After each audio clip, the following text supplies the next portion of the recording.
आज हम बात करेंगे पोलियोमाइलाइटिस से रिलेटेड एमसीक्यूज़ की। कम्युनिकेबल डिजीज़ का ये एक नया टॉपिक है, तो इसके हम मोस्ट इंपॉर्टेंट एमसीक्यूज़ की बात करेंगे जो आपके एग्जाम के लिए बहुत ज़रूरी हैं। अभी तक जिन लोगों ने हमारे चैनल को सब्सक्राइब नहीं किया है तो वो लोग हमारे चैनल को सब्सक्राइब कर सकते हैं इसी तरीके की वीडियोज़ को पाने के लिए। आज का हमारा पहला क्वेश्चन है, what is the causative organism of poliomyelitis. Poliomyelitis को और क्या कहते हैं? पोलियो भी कहते हैं। तो पोलियो को करने वाला जो कारक होता है, जो ऑर्गेनिज्म होता है, वो कौन सा होता है? पोलियो वायरस, एंटेरोवायरस, हर्पीस वायरस और राइनो वायरस। तो कौन सा होता है? पोलियो होती है हमारी पोलियो वायरस से। How is polio primarily transmitted. तो जो पोलियो होती है वो मुख्य रूप से कैसे ट्रांसमिटेड होती है, एक पर्सन से दूसरे पर्सन में, या किस चीज़ के थ्रू ये फैलती है? Airborne droplet, faeco oral route, direct contact with infected person और एनिमल बाइट। तो जो पोलियो होती है वो फैलती है कंटामिनेटेड फूड एंड वाटर। तो कंटामिनेटेड फूड एंड वाटर से फैलने वाली जो डिजीज़ होती है उन्हें और क्या कहते हैं? फीको ओरल। मतलब जो फीसिस होता है उस फीसिस के थ्रू क्या होता है? निकलते हैं और क्या? ओरल, फिर खाने के साथ बॉडी के अंदर चले जाते हैं ये वायरस। तो फीको ओरल इसका रूट होता है, या हम ये बोल सकते हैं कंटामिनेटेड फूड से फैलती है। कंटामिनेटेड फूड से ये क्या होती है? ट्रांसमिटेड होती है। विच of the following is not a form of polio. तो इनमें से ऐसा कौन सा फॉर्म है जो पोलियो में नहीं पाया जाता है? मतलब पोलियो में वो फॉर्म नहीं होता है। स्पाइनल पोलियो होती है भाई, बल्बर पोलियो ये भी होती है, एपिडेमिक पोलियो ये नहीं होती है, नॉन पैरालिटिक पोलियो ये भी होती है। तो कौन सी नहीं होती है? एपिडेमिक पोलियो नहीं होती है। What is the most common symptoms of polio. तो जो पोलियो होता है उसके सबसे कॉमन सिम्टम्स कौन सा होता है? सबसे सामान्य लक्षण क्या होता है? तो पोलियो में क्या होती है? पैरालिसिस हो जाती है, पैरालाइसिस हो जाती है, मतलब मसल्स वीक हो जाएंगी और उनकी क्या होगी? पैरालिसिस हो जाएगी। Joint pain, muscles weakness and paralysis, rash, nausea and vomiting. तो क्या होता है? मसल्स वीक हो जाएंगी और उनकी क्या होगी? पैरालिसिस हो जाएगी। Which age group is most affected by polio. तो जो पोलियो होती है वो कॉमनली किस एज ग्रुप में होती है, किस आयु में होती है? Infant and young children, adults over 50 years, adolescent, elderly adults. तो ये किस में होता है? ये होता है इन्फेंट्स एंड यंग चिल्ड्रन। मतलब इन्फेंट्स 1 साल के बच्चे, या यंग चिल्ड्रन 2 साल, 3 साल, 4 साल, 5 साल, इन बच्चों में ज़्यादा होता है। What is the primary target of polio virus in the human body. तो ह्यूमन बॉडी में जो पोलियो वायरस होता है उसका टारगेट क्या होता है? किस चीज़ पर वो अटैक करता है? पोलियो वायरस मानव शरीर में किसका प्रमुख लक्ष्य बनाता है? मतलब किसको नष्ट या डिस्ट्रॉय करने का काम करता है? हार्ट मसल्स को, spinal cord and brain stem को, लीवर सेल्स को और लंग्स को। तो ये किसको पैरालिसिस किसके थ्रू करता है? ये स्पाइनल कॉर्ड और ब्रेन स्टेम क्या होता है? ब्रेन का एक पार्ट होता है, ठीक है, उसके थ्रू ये क्या करता है? ट्रांसमिटेड होता है और बॉडी को पैरालाइज करता है। बॉडी की जो नर्व होती हैं, ठीक है, नर्व होती हैं, उन्हें डैमेज करता है, जिससे जो सिग्नल्स होता है वो एक जगह से दूसरी जगह ट्रांसमिटेड नहीं हो पाता है, जिससे पैरालिसिस होती है। What is the main complication of polio. तो पोलियो की मुख्य जटिलता क्या है? मतलब पोलियो अगर किसी को हुआ है तो कौन कौन सी कॉम्प्लिकेशन देखने को मिलेंगी, और उनमें से भी सबसे मेन कॉम्प्लिकेशन कौन सी होती है? सीजर्स मतलब दौरे पड़ना, पैरालिसिस पक्षाघात, रेस्पिरेटरी फेल्योर श्वसन में विफलता, और ऑर्गन फेल्योर मतलब अंग की विफलता। तो क्या होता है? सबसे मेन काम क्या होता है पोलियो में भाई? पैरालिसिस होती है, मसल्स वगैरह नहीं चल पाती हैं। व्हाट इज द के प्रिवेंशन स्ट्रेटजी फॉर पोलियो। तो पोलियो को हम कैसे रोक सकते हैं, कैसे प्रिवेंट कर सकते हैं? पोलियो से बचाव की मुख्य रणनीति क्या होती है? गुड हाइजीन प्रैक्टिसेस मतलब अच्छी स्वास्थ्य प्रथाएं, ओरल पोलियो वैक्सीन को दे दो, एंटीवायरल ड्रग्स चला दो, या एंटीबायोटिक से हम रोक सकते हैं। तो हम कैसे रोक सकते हैं? सबसे अच्छे बचाव का तरीका क्या है? ओपीवी मतलब ओरल पोलियो वैक्सीन जो इन्फेंट्स होती हैं उन्हें पिलाई जाए, और बच्चों में जो यंग चिल्ड्रंस होते हैं उन्हें क्या ओपीवी दी जाए। Which vaccine is use to prevent polio? तो पोलियो को प्रिवेंट करने के लिए कौन सी वैक्सीन का यूज होती है? कौन सी वैक्सीन? तो पोलियो की वैक्सीन क्या होती है? दो टाइप की होती हैं, एक होती है आईपीवी, एक होती है ओपीवी। ओपीवी होती है, ये होती है इनएक्टिवेटेड पोलियो वैक्सीन होती है, ये होती है oral polio vaccine. Inactivated polio vaccine, oral polio vaccine. तो बीसीजी, डीपीटी, भाई बीसीजी टीबी में देते हैं, डीपीटी डिप्थीरिया पर्ट्यूसिस टिटनेस में देते हैं, एमएमआर कहाँ देते हैं? मीसल्स मम्स रुबेला में देते हैं। और आईपीवी हमारी होती है इनएक्टिवेटेड पोलियो वैक्सीन, और ओपीवी ओरल पोलियो वैक्सीन, ये हम पोलियो को प्रिवेंट करने में वैक्सीन देते हैं। What is the purpose of global polio eradication initiative? तो जो ग्लोबल पोलियो इरेडिकेशन एक प्रोग्राम चलाया गया सरकार के द्वारा, ठीक है, डब्ल्यूएचओ के द्वारा, सरकार भी नहीं, अच्छे से बोलेंगे, डब्ल्यूएचओ के द्वारा एक प्रोग्राम चलाया गया ग्लोबल पोलियो इरेडिकेशन, मतलब पूरे वर्ल्ड से हम पोलियो को एलिमिनेट कर देंगे, इरेडिकेट कर देंगे, ख़त्म कर देंगे। तो उसका पर्पस क्या था? उसका पर्पस यही था कि जो पोलियो को वायरस है उनको ख़त्म कर दो, जिससे पोलियो नहीं होगा, या हम ये कहें कि पूरे वर्ल्ड से पोलियो को ख़त्म कर दो। तो प्रमोट पोलियो रिसर्च नहीं भाई, पोलियो को हमें रिसर्च थोड़ी ना बढ़ाना है, इसका मेन उद्देश्य था हमें पोलियो को ख़त्म करना है, नष्ट करना है, पोलियो कहीं पर भी दिख ना जाए। To eliminate all type of virus, भाई सभी टाइप के वायरस को हम थोड़ी ना ख़त्म करेंगे, हम सिर्फ पोलियो वायरस को ख़त्म करेंगे। To eradicate polio world wide, हाँ पूरी दुनिया से पोलियो को इरेडिकेट करना, ख़त्म कर देना, ये उद्देश्य था इसका। Which of the following is a main route of transmission the polio virus? तो पोलियो वायरस के प्रसारण का मुख्य रास्ता निम्नलिखित में से कौन सा होता है? किसके थ्रू फैलता है? Respiratory droplets, faeco oral route, blood transfusion, insect bite. तो किसके थ्रू फैलता है? फीको ओरल रूट के through. The inactivated polio vaccine is administered by which method? तो जो आईपीवी होती है, इनएक्टिवेटेड पोलियो वैक्सीन होती है, वो कैसे दी जाती है? कैसे दी जाती है? एक ओपीवी होती तो ओरल पोलियो वैक्सीन, वो तो ओरल दी जाएगी, 2 बूंद जिंदगी की स्लोगन था ना, तो वो वैसे दी जाएगी। और हमारी क्या है? आईपीवी होती है एक इनएक्टिवेटेड पोलियो वैक्सीन, वो कैसे दी जाती?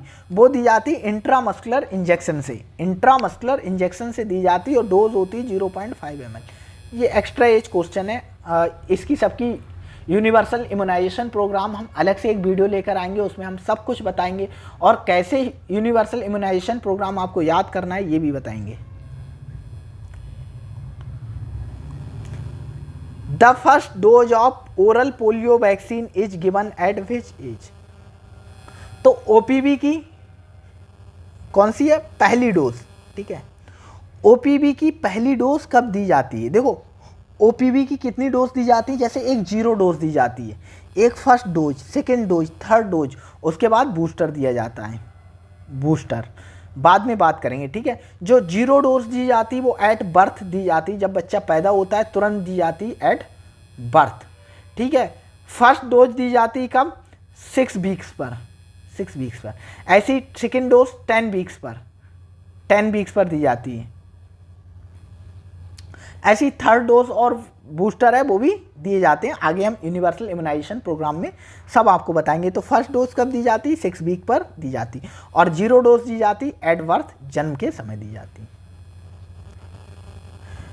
What is the main cause of paralysis in polio? तो पोलियो में पैरालिसिस होने का मुख्य कारण क्या है? जो नर्व हैं वो डैमेज हो जाएंगी, जो न्यूरॉन्स हैं वो डैमेज हो जाते हैं। तो damage to spinal cord and motor neurons, तो रीढ़ की हड्डी और मोटर न्यूरॉन्स का नुकसान, जिससे क्या होती है? इन्फॉर्मेशन होती है वो ट्रांसमिटेड नहीं हो पाती, और मसल्स क्या होती है? पैरालाइज हो जाती है। विच of the following is a non paralytic form of polio? तो नॉन पैरालिटिक जो फॉर्म होती है पोलियो की, तो वो कौन सी है? निम्नलिखित में कौन सा पोलियो की नॉन पैरालिटिक रूप होता है? Bulbar polio, abortive polio, spinal polio, progressive polio. तो कौन सा होता है? तो इसमें होता है हमारा क्या, एबॉर्टिव पोलियो जो होता है वो नॉन पैरालिटिक फॉर्म होती है, मतलब इसमें पैरालिसिस नहीं होती है, इसमें पैरालिसिस नहीं होती है। Which country is the last one where polio remains endemic? Endemic का मतलब क्या होता है? एंडेमिक वर्ड का मतलब होता है ऐसी डिजीज, हिंदी में लिख के बता दे रहे हैं, ऐसी डिजीज जो एक पर्टिकुलर एरिया में पाई जाती है। मतलब पाई और जगह भी जाती, लेकिन एक पर्टिकुलर के एरिया में उसके केसेस बहुत ज़्यादा मिलते हैं, तो उसे बोलते हैं वो डिजीज़ उस जगह के लिए क्या है, एंडेमिक है। मतलब कोई ऐसी डिजीज़ है, जैसे गोरखपुर वाली बेल्ट है जो, ठीक है, उत्तरांचल, गोरखपुर, बिहार, ये बेल्ट है, यहाँ पर जेई एंडेमिक है। मतलब जापानीज एनसेफेलाइटिस की जो बीमारी होती है, जो इस क्षेत्र के लोग होंगे, वीडियो देखते होंगे तो उन्हें पता होगा, इस एरिया में जो जेई है, जापानीज एनसेफेलाइटिस, ये क्या है, एंडेमिक है यहाँ के लिए। तो एंडेमिक का मतलब ये इसी एरिया में होती है। यूपी के ईस्ट में चले जाओ आप, ये यूपी का बेस्ट वाला एरिया है ना, उत्तरांचल का, यूपी ईस्ट में चले जाओ तो जेई के केसेस देखने को नहीं मिलते हैं, बिहार में खूब मिलते हैं देखने को। तो ये कहा यहाँ के लिए एंडेमिक है, लेकिन एक दो केस वहाँ भी मिल सकते हैं, ऐसा नहीं है, लेकिन मेजॉरिटी जो केस हैं इधर गोरखपुर साइड में मिलते हैं, बिहार, गोरखपुर इस साइड मिलते हैं, इसलिए यहाँ के लिए डिजीज़ एंडेमिक है। तो इसी तरीके से पोलियो कहाँ के लिए एंडेमिक देखी गई है लास्ट बार कहाँ के लिए देखी गई है? Afghanistan, Nigeria, India, Pakistan. तो कहाँ देखी गई? पाकिस्तान में। विच of the most common type of polio? तो निम्नलिखित में सबसे सामान्य प्रकार का पोलियो कौन सा है? तो सबसे सामान्य प्रकार का होता है टाइप 1 पोलियो। टाइप 1 पोलियो सबसे कॉमन टाइप होता है इसका। The global polio eradication initiative was launched in year. तो ग्लोबल मतलब पूरी दुनिया से हम क्या करेंगे, पोलियो को इरेडिकेट कर देंगे, ख़त्म कर देंगे। तो ये प्रोग्राम था वो कब लॉन्च हुआ था, कौन सी ईयर में लॉन्च हुआ था? तो ये लॉन्च हुआ था 1988 में, 1988 में ये लॉन्च हुआ था। और किसने लॉन्च किया था? WHO ने, वर्ल्ड हेल्थ ऑर्गेनाइजेशन ने। Polio eradication campaign mainly focus on which age group for vaccination. तो पोलियो उन्मूलन अभियानों में टीकाकरण के लिए मुख्य रूप से किस आयु वर्ग पर ध्यान केंद्रित किया जाता? मतलब वैक्सीन किनको लगाना है? तो वही है, वैक्सीन किन्हें, हमें इन्फेंट्स एंड जो यंग चिल्ड्रन है उन्हें लगाना है। तो चिल्ड्रन अंडर 5 ईयर एज, इन्फेंट्स और ऐसे चिल्ड्रन जो 5 ईयर के अंडर हैं उन्हें वैक्सीनेशन कराने पर ज़्यादा ध्यान होता है। What is the role of polio plus program? Polio plus program था, उसका रोल क्या था, उसकी भूमिका क्या थी? To provide education on hygiene. नहीं भाई, हाइजीन के बारे में ये प्रोग्राम नहीं बताता था। To eradicate polio and other disease. हाँ, इसका उद्देश्य था एक तो पोलियो को इरेडिकेट करो, उसके साथ साथ जो अदर फीको ओरल से फैलने वाली डिजीज है उनको भी इरेडिकेट करो, खत्म करो। Which of the following is a potential complication of polio infection? तो पोलियो इन्फेक्शन की एक पोटेंशियल कॉम्प्लिकेशन क्या है भाई? पैरालिसिस हो रही है। तो पैरालिसिस हो रही, तो paralysis of the respiratory muscle, जिससे रेस्पिरेशन नहीं हो पाएगा और पर्सन की डेथ हो जाएगी, मतलब बच्चे की डेथ हो जाएगी, पर्सन तो नहीं बोलना चाहिए। Which is the primary function of polio vaccine? तो पोलियो वैक्सीन का प्राइमरी जो प्राथमिक कार्य होता है वो क्या होता है? पोलियो वैक्सीन क्या काम करती है? To treat polio infection, to prevent the spread of virus, to reduce the severity of the symptoms, to boost the immunity in response against other disease. भाई अदर डिजीज के लिए थोड़ी ना, पोलियो के लिए। Reduce the severity of symptoms, नहीं भाई, ये सिम्टम्स की सीवियरिटी को नहीं रोकता, अगर हो गया है तो फिर कुछ नहीं कर सकते खास। To prevent the spread of polio, हाँ ये पोलियो के स्प्रेड को क्या करती, रोकती। मतलब अगर वैक्सीन लगी हुई होगी तो बच्चों में क्या नहीं होगा, पोलियो नहीं होगी। OPV is primarily given to which age group? तो ओरल पोलियो वैक्सीन होती है वो किस एज ग्रुप में दी जाती है? ओपीवी जो होती है वो किस एज ग्रुप में दी जाती है? तो ओपीवी किन्हें दी जाती? तो ओपीवी दी जाती है बर्थ से 5 ईयर के बच्चों के बीच, बर्थ से 5 ईयर के। तो इन्फेंट्स अंडर 1 ईयर, हाँ भाई, 0 डोज 0 वीक पर, मतलब बर्थ के टाइम दी जाती है ओपीवी। 6 वीक पर दी जाती है, 10 वीक पर दी जाती है, तो ओपीवी दी जाती। Childrens between 1 to 5 year of age, इनको भी दी जाती है। एडल्ट को 50 साल वालों को नहीं दी जाती, प्रेग्नेंट वुमेन को नहीं दी जाती। तो आंसर क्या है? बी दिया है, लेकिन आंसर ए बी इसका ठीक है। What is the role of national immunization day program? जो नेशनल इम्यूनाइजेशन डे प्रोग्राम था उसका रोल क्या था? तो कोई भी प्रोग्राम है जो आप पढ़ते हो तो उसका मकसद यही होता है कि उस डिजीज़ को ख़त्म कर दिया जाए, नष्ट कर दिया जाए। तो इसका वही था, to eradicate the polio in children. तो चिल्ड्रन से पोलियो को इरेडिकेट कर दो, ख़त्म कर दो। What is the impact of polio? What is the impact of polio virus on the nervous system? तो नर्वस सिस्टम पे पोलियो वायरस क्या इम्पैक्ट डालता है, क्या करता है? तो वही ये क्या करता है, न्यूरॉन्स होते हैं उनको डैमेज करता है। Cause the inflammation of brain, brain का इन्फ्लेमेशन नहीं कराता है। It damage motor neuron leading to paralysis. तो ये जो मोटर न्यूरॉन होते हैं उनको डैमेज करता है, जिससे क्या होती है, पैरालिसिस होती है। What is the incubation period of polio virus? तो पोलियो वायरस का जो इंक्यूबेशन पीरियड होता है वो कितना होता है? तो इंक्यूबेशन पीरियड होता है 7 से 14 दिन का। Which of the following countries has been declared polio free in recent year? तो हाल ही के वर्षों में निम्नलिखित में से कौन सा देश पोलियो मुक्त घोषित हो गया है या कर दिया गया है कि उस देश में अब पोलियो नहीं होता है? उस देश में पोलियो नहीं होता है। India, Pakistan, Nigeria, Afghanistan. तो कौन सा है? India. Which of the following is a sign of polio infection in children? तो चिल्ड्रन में पोलियो इन्फेक्शन का साइन क्या है, लक्षण कौन सा होता है जिससे पता लग जाता है कि पोलियो ही है? तो क्या होता है, साइन होता है पैरालिसिस ऑफ लिम्ब। जो पैर होते हैं उनकी पैरालिसिस हो जाती है। Which type of polio virus is responsible for 80 to 85% of polio cases in worldwide? तो पोलियो का ऐसा कौन सा टाइप है जो सबसे ज़्यादा कॉमन होता है, मतलब पूरी दुनिया में 80 से 85% केस सिर्फ उसी पोलियो के होते हैं? तो कौन सा होता है? ऊपर भी हमने बात की, सबसे कॉमन पोलियो कौन सा टाइप होता है? तो टाइप 1 पोलियो वायरस होता है, उसी से सबसे ज़्यादा पोलियो होता है और सबसे ज़्यादा केसेस उसी के मिलते हैं। और आज का लास्ट क्वेश्चन है, what is the main objective of world health organization to polio eradication initiative? तो जो पोलियो रेडिकेशन इनिशिएटिव WHO ने लॉन्च किया था उसका मेन उद्देश्य क्या था?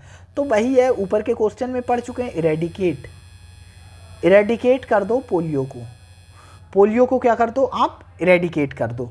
तो to eradicate polio world wide, पूरी दुनिया से पोलियो को इरेडिकेट कर दो, ये एम था WHO का। तो आज की वीडियो में इतना ही था। अगर आपको वीडियो अच्छी लगी हो तो वीडियो को लाइक कीजिएगा, चैनल को सब्सक्राइब कीजिएगा इसी तरीके की वीडियोस को पाने के लिए। Thank you.